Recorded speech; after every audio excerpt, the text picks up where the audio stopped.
আজকে আমরা দেখব হিসাব বিজ্ঞান প্রথম পত্রের তৃতীয় অধ্যায় ব্যাংক সমন্বয় বিবরণী। তো প্রথমে বলে রাখি যে হিসাব বিজ্ঞান বিষয়ের যেই অধ্যায়গুলো আমরা দেখতে পাই, এখানে দুই ধরনের অধ্যায় আমরা লক্ষ্য করি। এক ধরনের অধ্যায় হচ্ছে সাধারণত যেগুলো তুমি নিয়ম কানুন বা সূত্র জানা থাকলেই সহজে তুমি অধ্যায়টা করতে পারো। ঠিক একইভাবে কিছু অধ্যায় আছে যেই অধ্যায়গুলো নিয়ম কানুন বা সূত্রের পাশাপাশি যখন তুমি বাস্তব ভিত্তিক বুঝবে তখন তোমার কাছে অধ্যায়টি অত্যন্ত সহজ মনে হবে। ঠিক একই রকম এই অধ্যায়টি যে ব্যাংক সমন্বয় বিবরণী। তো ব্যাংক সমন্বয় বিবরণী একটু ব্যাখ্যা করে, যেই সব ব্যবসায়ের পরিধি বেশি অথবা তাদের লেনদেনের পরিমাণ বেশি, ওই ব্যবসা প্রতিষ্ঠান কি করেন, প্রতিনিয়ত এই ব্যাংকের সাথে কি করেন, লেনদেন করেন। তো এই ক্ষেত্রে ওই ব্যবসা প্রতিষ্ঠান সে নিজেও হিসাব রাখেন এবং যেই ব্যাংকে অ্যাকাউন্ট তার, ওই ব্যাংক কর্তৃপক্ষ কি করেন, তার ব্যাংক তার নিজের হিসাব রাখেন। তো প্রথমত ব্যবসা প্রতিষ্ঠান যেই বইতে হিসাবটি রাখেন সেটি হচ্ছে নগদান বই, সেটিকে বলবো আমরা নগদান বই। আর এটা হচ্ছে ব্যবসা প্রতিষ্ঠান রাখেন। ঠিক একইভাবে ব্যাংক যেই বইতে হিসাব রাখেন সেটিকে আমরা বলবো ফাঁস বই, অথবা আমরা এটাকে বলতে পারি ব্যাংক বইও আমরা বলতে পারি। তো দেখি আমরা এখানে অধ্যায়ের নাম শুরুতে দেখা যায় কি ব্যাংক, আমরা বুঝি ব্যাংক আমরা চিনি। এরপরে আসো সমন্বয়। এই সমন্বয় মানে কি হচ্ছে সমাধান করা। নিশ্চয়ই ব্যাংকের সাথে আমাদের সাথে কি লেনদেনের যে পার্থক্য হয়, তফাৎ হয়, অথবা যে অমিল হয়, এই অমিল গুলোকে আমরা কি করতে হবে, মিল করতে হবে, সমন্বয় করতে হবে বা সমাধান করতে হবে আমাদেরকে। যে বিবরণীতে আমরা কি করি, ব্যাংক সংক্রান্ত লেনদেন সমূহ সমন্বয় করে বা সমাধান করি, সেটাই হচ্ছে ব্যাংক সমন্বয় বিবরণী। তো আমরা এই সাইটটি ঘর দ্বারা, বক্স দ্বারা আমরা চেষ্টা করব যে এই অধ্যায়ের যে কোনো লেনদেন এই ব্যাংক সমন্বয় বিবরণীর যে লেনদেনগুলো আছে, আমরা সকল লেনদেনকে এই সাইটটি ভাগে আমরা ভাগ করে নিলাম। প্রথমত প্রথম যে দুইটি দেখতে পাও এগুলো হচ্ছে চেক সংক্রান্ত। প্রথম যে দুই বক্স, এই দুই বক্স হচ্ছে চেক সংক্রান্ত। বাকি দুই বক্স, নিচে যে দুই বক্স আছে এগুলো চেক ব্যতীত। তো খেয়াল করো, এখানে আমরা যদি বলি যে ইস্যুকৃত চেক, এটা হচ্ছে ইস্যুকৃত চেক সংক্রান্ত। আর আদায়কৃত চেক, একটু লক্ষ্য করবা, ইস্যু মানে হচ্ছে কি, যে তুমি যেই চেকটি তোমার কোনো পাওনাদারকে তুমি লিখে দিয়েছ, যেই চেকটি তুমি তোমার কোনো পাওনাদারকে দিয়েছ, ওই চেকটি হচ্ছে ইস্যুকৃত চেক। এখন খেয়াল করো, এই ইস্যুকৃত চেক যদি ব্যাংক কর্তৃক কি না হয়, পরিশোধিত না হয়, অথবা ব্যাংকে উপস্থাপিত না হয়, ধরো উপস্থাপিত হয়নি। এখন খেয়াল করো, এটি ইস্যুকৃত চেক, যেই চেকটি তুমি ইস্যু করছো, লিখে দিয়েছ, কাউকে লিখে দিয়ে দিয়েছ, ব্যাংকে উপস্থাপিত হয়নি, ওই চেকটি ব্যাংকে উপস্থাপিত হয়নি। তাহলে একটু খেয়াল করো, মনে করো তোমার ব্যাংকে 1,00,000 টাকা ছিল। তো যখন তুমি ইস্যু মানে কি দিয়ে দিয়েছ, কাউকে দিয়ে 10,000 টাকা, 10,000 টাকার একটা চেক দিয়ে দিয়েছ, তখন তুমি কি করছো, বিয়োগ 10,000, তোমার রয়েছে কত? 90,000 টাকা। এখন খেয়াল করো, ইস্যুকৃত চেক ব্যাংকে উপস্থাপিত হয়নি। তো তুমি তো যখন চেকটি দিয়ে গেছ, তুমি তোমার নগদান বই থেকে কি করছো? 10,000 টাকা বিয়োগ করে 90,000 টাকা লিখে রাখছো। এখন তুমি যাকে চেকটি দিয়েছ, সে এই চেকটি নিয়ে এই মাসে, অর্থাৎ প্রত্যেক মাসের হিসাব আলাদা, এই মাসে সে চেকটি নিয়ে ব্যাংকে যায়নি অথবা ব্যাংক থেকে টাকা তুলে নেয়নি। সে মনে করো কোনো কারণে সে ঢাকা গেল বা অন্যত্র কোথাও গেল, এই কারণে সে তোমার এই যে চেকটি তুমি তাকে দিয়েছ, সে এই চেকের টাকাটি তোমার অ্যাকাউন্ট থেকে উত্তোলন করে নাই। তাইলে খেয়াল করো, তোমার ব্যাংকে ছিল কত? 1 লাখ টাকা। ওই 1 লাখ টাকাই কি ব্যাংকে রয়ে গেল, কিন্তু ব্যাংক থেকে কোনো টাকা কমেনি। কিন্তু তুমি যখন তোমার নগদান বইতে তাকে চেকটি দিয়েছ, তখন ঠিকই 10,000 টাকা মাইনাস করে 90,000 টাকা লিখে রাখছো। এখন মনে করো তুমি মাস শেষে ব্যাংকে গেলে, তোমার যে নগদান বই আছে, খাতাপত্র হিসাব আছে, এগুলো নিয়ে তুমি কই গেলে? ব্যাংকে গেলে।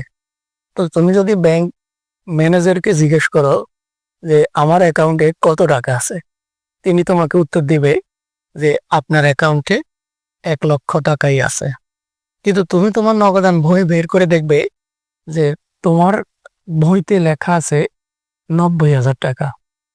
তাহলে একটা গরমিল হয়ে গেল। তারা বলতেছে তাদের কাছে আছে 1 লক্ষ টাকা তোমার অ্যাকাউন্টে, আর তোমার হিসাবে দেখা যাইতেছে 1 লাখ টাকা ছিল, ওখান থেকে একজন পাওনাদারকে 10,000 টাকা দিয়ে দেওয়ার পরে আর 90,000 টাকা আছে। তাহলে এখন দেখা গেল কি যে তুমি যে চেক দিয়েছ এটিও সত্য, কিন্তু মাঝখানে যে গ্যাপটা সৃষ্টি হয়েছে সেটা কি? সেটা হচ্ছে এই চেকটা নিয়ে ওই লোক এই মাসের মধ্যে ব্যাংকে যায়নি, বাট ব্যাংক থেকে টাকাটা উত্তোলন হয়, ব্যাংকে উপস্থাপিত হয়নি, চেকটা ব্যাংকেই যায়নি, টাকাও উত্তোলন হয়নি। হয়তো বা সে পরবর্তী কখনো টাকাটা নিবে, তখন আমরা হিসাব করব। এখন যেহেতু এই মাসে সে টাকাটা নেয় নাই, তাহলে আমরা পুনরায় কি করে দেব? আমরা এই 10,000 টাকা যোগ করে দেব। তাহলে আমার এই যে ব্যাংকের সাথে আর আমার নগদান বইয়ের সাথে কি হবে? সমাধান হবে। তো এক্ষেত্রে আমরা মনে রাখবো, ইস্যুকৃত চেক, অর্থাৎ যে চেক দেওয়া হয়ে গেছে, ওই চেকটি যদি ব্যাংকে উপস্থাপিত না হয় অথবা ব্যাংক কর্তৃক পরিশোধিত না হয়, তাহলে আমরা সেটাকে যোগ করে দেব। এই হলো প্রথম গড়। এবার আসো তার বিপরীতটা, যে আদায়কৃত চেক। খেয়াল করো, আদায়কৃত চেক, তুমি কোনো কাস্টমার থেকে তুমি একটা চেক আদায় করছো, অথবা কাস্টমার তোমাকে একটা চেক দিছে। এখন তুমি কি করবে? চেকটা তোমার ব্যাংক অ্যাকাউন্টে জমা দিবে। তাহলে আদায়কৃত অথবা জমাকৃত বলতে পারি আমরা, এটাকে বলতে পারি জমাকৃত চেক কি হয়নি? ব্যাংক কর্তৃক আদায় হয়নি, অথবা ব্যাংক কর্তৃক জমা হয়নি। তো এখানে তোমার ব্যাংকে ছিল কত? 1 লক্ষ টাকা। আবার দেখো, ব্যাংকে ছিল 1 লক্ষ টাকা শুরুতে, মাসের শুরুতে। তো যখন তুমি একটা চেক তুমি আদায় করছো, দেনাদারের কাছ থেকে পাইছো, 10,000 টাকার একটা চেক পাইছো, সাথে সাথে তুমি কি করবে? তোমার অ্যাকাউন্টে একজন লোক দিয়া এই চেকটি, তোমার দোকানের একজন কর্মচারী দিয়া এই চেকটি তুমি ব্যাংকে পাঠাই দিবা। কেন? তোমার এই টাকাটা আদায় করার জন্য। অর্থাৎ ব্যাংক যে তোমাকে চেকটি দিয়েছে তার অ্যাকাউন্ট থেকে টাকাটা নিয়ে তোমার অ্যাকাউন্টে রাখবে। এভাবে তো তোমার অ্যাকাউন্টে টাকাটা আসবে বা বাড়বে। এখন খেয়াল করো, যখন তুমি 10,000 টাকার চেকটা ব্যাংকে রাখার জন্য পাঠাইছো, সাথে সাথে তুমি তোমার অ্যাকাউন্টে 10,000 টাকা যোগ করে নিলে। তাহলে তোমার হলো কত, 1,10,000 টাকা। তুমি ধরে নিছো যে যেহেতু আমার ব্যাংকে আছে 1,00,000 টাকা, আর আমি এইমাত্র একটা চেক ব্যাংকে পাঠাইলাম আমার অ্যাকাউন্টে জমা দেওয়ার জন্য, তাহলে আমার অ্যাকাউন্টে এখন বর্তমানে হবে 1,10,000 টাকা।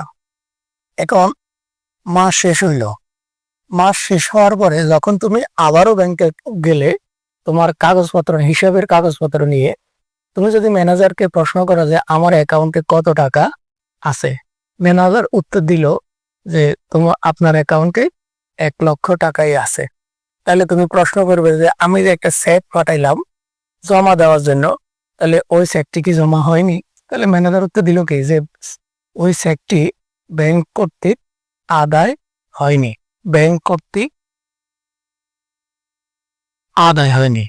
অর্থাৎ যেই চেকটি তুমি জমা দিয়েছো হয়তো বা যার অ্যাকাউন্ট থেকে তোমার অ্যাকাউন্টে আসার কথা ছিল তার অ্যাকাউন্টে কোথাও কোনো টাকা ছিল না, অথবা তার যে স্বাক্ষরের সাথে মিলে নাই, বা কোনো কারণে, যে কোনো কারণে তোমার ওই টাকাটা তোমার অ্যাকাউন্টে জমা জমা হয়নি বা আদায় হয়নি। তাহলে তুমি কি করবে? যেহেতু চেকটি জমা দিছো, আদায় হবে বলে তুমি তখন প্রথমে যখন কর্মচারীর হাতে চেকটা পাঠাইছিলে তখন কিন্তু যোগ করছো যে আমার টাকাটা বাড়বে, আমার অ্যাকাউন্টে জমা হবে, এই জন্য তুমি যোগ করছো। আর যোগ করার কারণে তোমার হয়েছে কত, 1,10,000 টাকা। এখন যেহেতু শুনছ যে না এই টাকাটা যোগ হয়নি, আমি যোগ করছি, কিন্তু আদৌ বাস্তবে ব্যাংকে এই টাকাটা আদায় হয়নি, যোগ হয়নি, তাহলে তুমি কি সমাধান কি?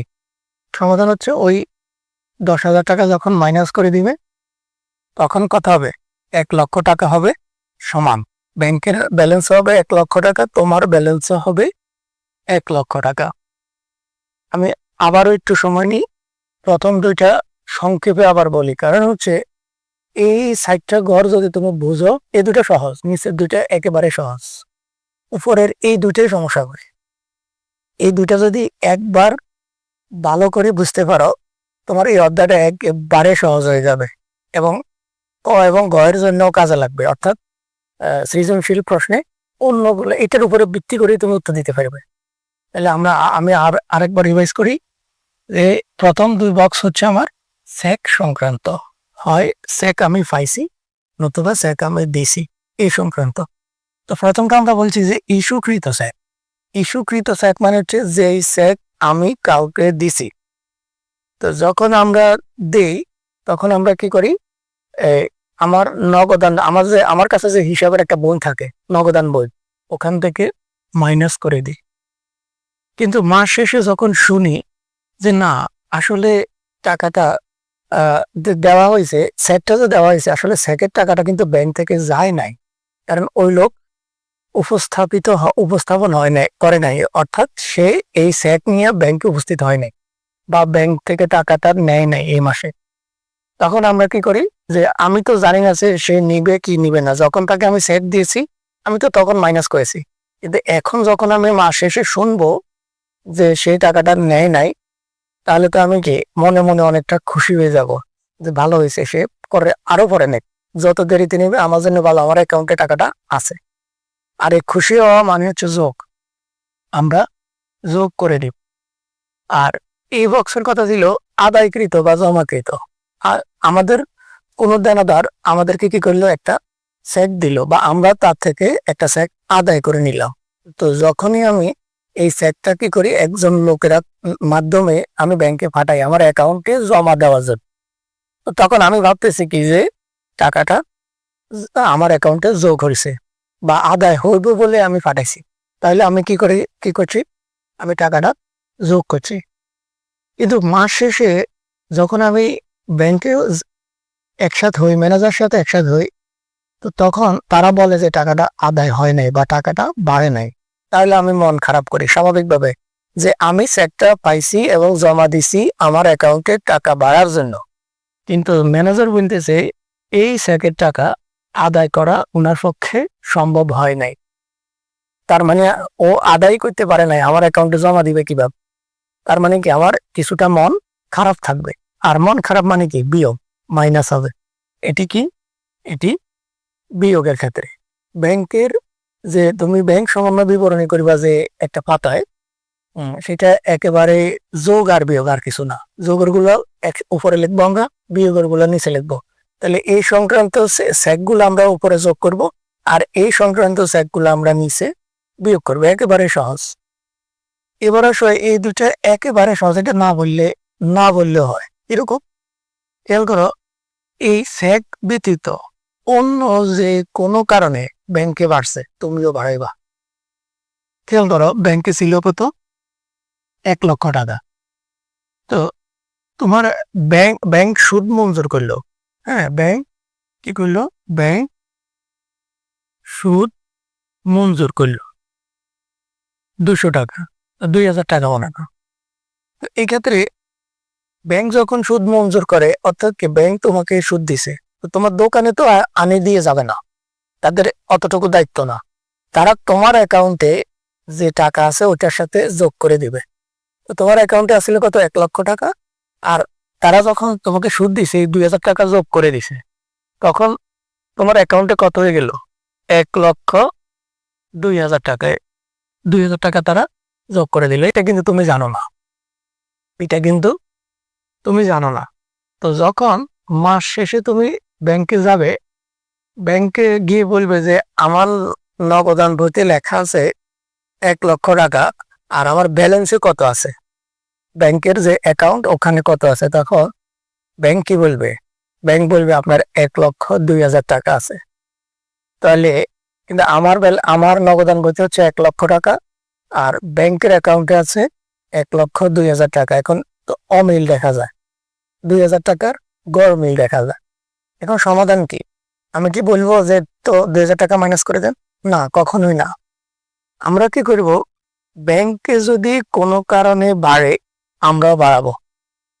জানি না কেন বাড়ছে, সুদ মঞ্জুর করলো, অথবা একজন দেনাদার তোমাকে না বলেই তোমার অ্যাকাউন্টে টাকাটা পাঠাই দিল, তাহলে নিশ্চয় তোমার অ্যাকাউন্টে টাকা বাড়ছে, তুমি জানো না। যখন তুমি জানবে, যখন তোমাকে শোনানো হবে, তুমি সাথে সাথে যোগ করে দিবা। অর্থাৎ যেই কোনো কারণে এমনও হইতে পারে যে ভুলে অন্য অ্যাকাউন্টে টাকা, একজন ব্যক্তি অন্য কাউকে টাকা পাঠাইতে যাইয়া তোমার অ্যাকাউন্টে ভুলে টাকা পাঠাই দিছে, তোমার অ্যাকাউন্টে টাকা বাড়িয়ে গেছে, তুমিও যোগ করবা। এটাই হচ্ছে নিয়ম। তো যখন সমাধান হবে, অর্থাৎ যখন সে বুঝবে, যখন তার টাকাটা সে তোমার কাছ থেকে নিয়ে যাবে, তখন তুমি মাইনাস করতে পারবে, অসুবিধা নাই। এই মুহূর্তে, এই মাসের জন্য, এই মাসের শেষ দিনে তুমি কি করবা? তুমি যোগ করবা। যে কোনো কারণে তোমার ব্যাংকে টাকা বাড়ছে, ভুলে হোক, যে কোনো কারণে হোক, লিগ্যাল ইলিগ্যাল, যে কোনো কারণে তোমার অ্যাকাউন্টে টাকা বাড়ছে, তুমিও যোগ করে দিবা। আর বিয়োগটা হচ্ছে কি একই কথা, উল্টোটা, যে কোনো কারণে যদি তোমার অ্যাকাউন্ট থেকে টাকা কমে, তুমিও কমাই দিবা। ধরো ব্যাংক সার্চ করলো বা কর্তন করলো, তুমি জানো না, যখন তুমি শুনছো যে হ্যাঁ আমার অ্যাকাউন্ট থেকে সার্চ করা হয়েছে, কর্তন করা হয়েছে, তুমিও বিয়োগ করে দিবা। আবার এমন হইতে পারে যে তোমার ঋণের কিস্তি তারা তোমার পক্ষ হইয়া তোমার অনুমতি ক্রমেই তোমার একটা ঋণের কিস্তি ছিল, তারা সেটা পরিশোধ করে দিছে। তো তুমি যখন শুনছো যে না, তোমার অ্যাকাউন্ট থেকে 5,000 টাকা ঋণের কিস্তি দিয়ে দেওয়া হয়েছে, তাহলে তুমিও কি করবা? বিয়োগ করবা। আর এমন হইতে পারে যে ভুলে তুমি কি করছো, 10,000 জায়গায় 1,00,000 লিখে ফেলছো। এমন হয় যে 12,000 টাকার জায়গায় 21,000 টাকা লিখছ। তো এটা একটু বুঝে লিখতে হবে। ধরো যদি তুমি মনে করো যে না, এই 12,000 লিখতে যাইয়া 1 আর 2, আগে 2 চলে আসছে, পরে 1 চলে গেছে, এটা হচ্ছে মনের ভুল। 12,000 জায়গায় 21,000 টাকা লিখে ফেলছো, তাহলে নিশ্চয়ই তুমি কি করছো, এই যে 12,000 জায়গায় 21,000, 9,000 বাড়তি হয়ে গেল, বেশি লিখে ফেলছো। এই 9,000 টাকা কমানোর জন্য তুমি মাইনাস করতে পারো। এটা হচ্ছে অবস্থা বুঝে আমরা তখন অঙ্কে যাব, বাস্তবভাবে আমরা চিন্তা করব।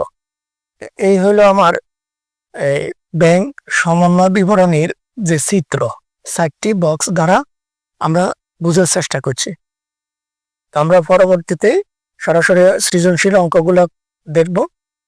তোমরা থাকবে ইনশাআল্লাহ। সবাই ভালো থাকবে। আসসালামু আলাইকুম ওয়া রাহমাতুল্লাহি ওয়া বারাকাতুহু।